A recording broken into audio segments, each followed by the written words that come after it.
feels like yesterday that I was at Kallang paddling with my batchmates for the last time, that I was on my computer picking what course to take for uni, or even just studying for A-levels in junior college. And as a matter of fact, that was only 2 years ago. But when you're 20 and when you're young, I guess it really does feel like a lifetime. I've started to wonder where all that time went in between, because honestly I don't feel like I've done that much.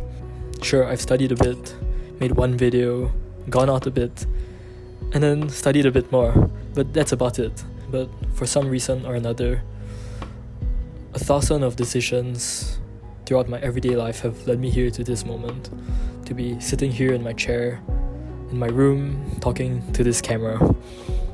And same goes for you. 1,000 decisions led you here to be watching some stranger talk on the internet. And yeah, thanks for tuning in. But I guess lately I've just been wondering whether all of these micro decisions that I've made are really the correct ones for me.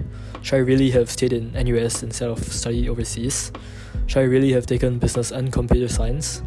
And what would happen if I didn't quit TikTok? Where would I be right now?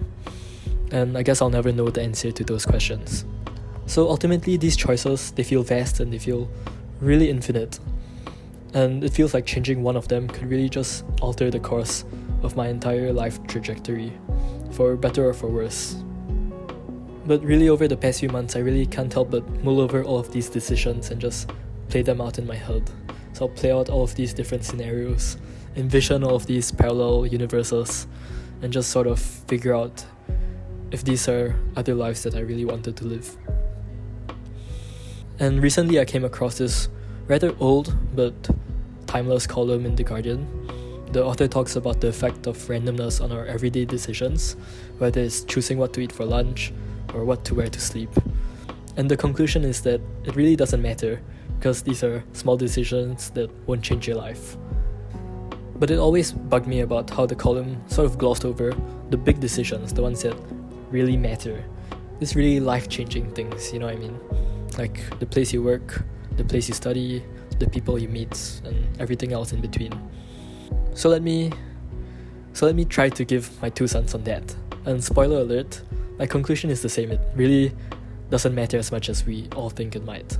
I guess I just think that life is the average of our decisions, and our decisions are the product of who we are as people. So every decision we make is sort of backed by our values, our habits, and our character traits, our personality traits. And if you take a set of decisions somebody has made in their lifetime, you can sort of make a strong inference about who they are as a person.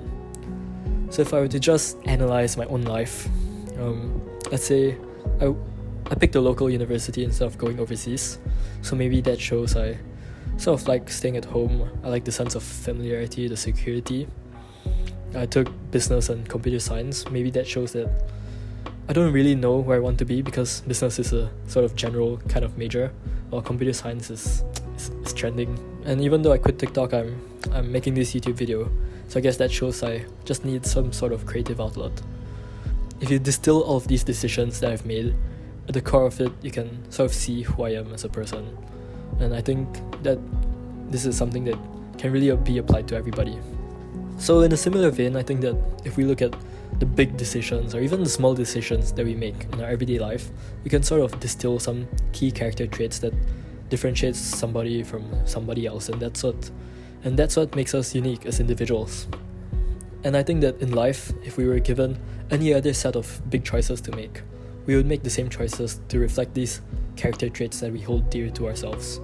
And maybe these choices aren't in the same context, maybe they come at different points in our life, but I think at the end of the day, we'll still make choices that somewhat tend towards our average, if that makes sense. And if I were to just nerd out about this a bit, I think this is kind of analogous to a Monte Carlo simulation, which is just a statistical experiment. So let's say you have 2 dice and you want to find out the sum of the 2 dice after you roll them, and you see that the results form a normal distribution. So that means most of the outcomes fall within a really small band of possible values. And if we were to dive deeper into the technicals behind the Monte Carlo simulation, we'll see that it's just a matter of the parameters you put into it.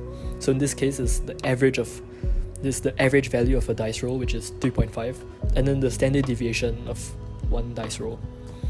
And from there, you do some maths and then you get the normal distribution. And what I'm driving at is that it's the same for our life. So if we do a Monte Carlo simulation for our own lives, instead of doing dice, you'll be putting character traits. And the standard deviation in this case would just be sort of your propensity to a certain character trait. And I think if you set the key characteristics as your baseline, I think most of the outcomes would really fall within a small range. So this shows that no matter what decisions that we make, if our decisions are the average of who we are, then wherever we end up in life will sort of be similar or close to where we end up. Maybe not identical, but I would like to think sort of rather close. For me, I think this way of looking at things is sort of comforting. It means I don't have to overthink every single decision that I make, but instead I just need to focus on having principles I care about, values that are important to me, and hopefully statistics will solve the rest of it. So moving forward, I guess I'll just try to stop second guessing myself. I'll live life in the present, I won't overthink, and whenever I make a decision, I'll just go all in.